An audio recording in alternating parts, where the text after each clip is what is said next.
थायलंडमध्ये चांगली नोकरी, महिन्याला 70 ते 80 हजार रुपये पगार, फ्री विजा, राहण्या खाण्याची सोय आणि एक उज्ज्वल भविष्य अशा चकचकीत जाहिराती समाज माध्यमांवर पाहून भारतातील शेकडो तरुण सुखाच्या आशेने परदेशात गेले. पण तिथे गेल्यावर अवघ्या काही दिवसातच त्यांचे हे सुंदर स्वप्न एका भयानक दुःस्वप्नात बदलले.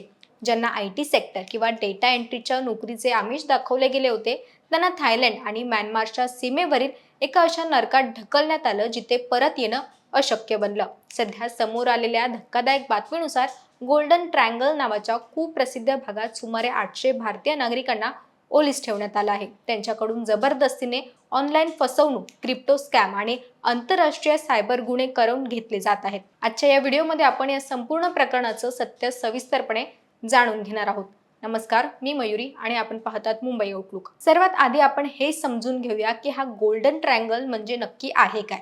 थायलंड आणि म्यानमार या लाओस या 3 देशांच्या सीमे जिथे एकत्र होतात त्या डोंगराळ आणि जंगलाच्या भागाला गोल्डन ट्रँगल म्हटलं जातं. एकेकाळी हा प्रसिद्ध अंमली पदार्थांच्या तस्करीसाठी जगभरात खूप प्रसिद्ध होता. परंतु गेल्या काही वर्षात या दुर्गम भागांवर स्थानिक बंडखोर आणि आंतरराष्ट्रीय चीनी माफियांनी ताबा मिळवला आहे. त्यांनी या जंगलामध्ये अत्याधुनिक सोयी सुविधांनी सज्ज असलेले मोठे सायबर क्राईमचे कारखाने उभे केले आहेत.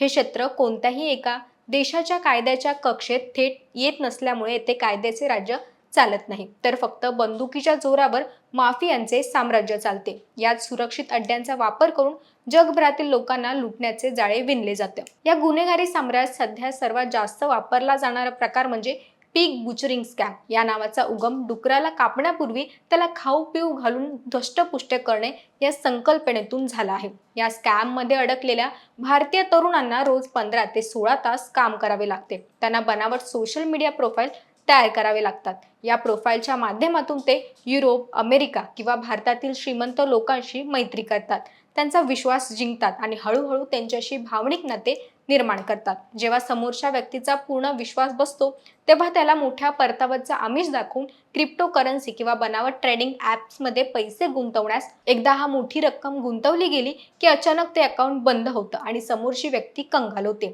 यालाच पिग बुचरिंग किंवा कत्ल करणं म्हटलं जातं. आता प्रश्न असा पडतो की आपले भारतीय तरुण या जाळ्यात कसे अडकतात.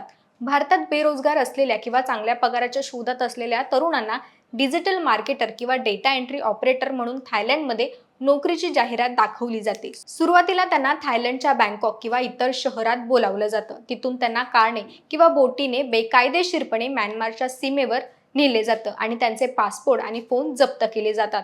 या तरुणांना मोठ्या कंपाऊंडमध्ये बंदिस्त केलं जातं. त्यांना भोवती सशस्त्र रक्षक असतात. जर एखाद्या तरुणानं सायबर फ्रॉड करण्यास नकार दिला तर त्याला बेदम मारहाण केली जाते, विजेचे झटके दिले जातात, उपाशी ठेवलं जातं आणि प्रसंगी जीवे मारण्याची धमकी देखील दिली जाते. जर कोणाला तिथून सुटायचं असेल तर त्यांच्या कुटुंबांकडे लाखो रुपयांची खंडणी मागितली जाते. या गंभीर परिस्थितीची दखल आता भारत सरकारने आणि परराष्ट्र मंत्रालयाने घेतली आहे. म्यानमार आणि थायलंडमधील भारतीय दूतावास तेथील स्थानिक सरकारच्या मदतीने आतापर्यंत अनेक भारतीय तरुणांची सुटका करण्यास यशस्वी झाली आहेत.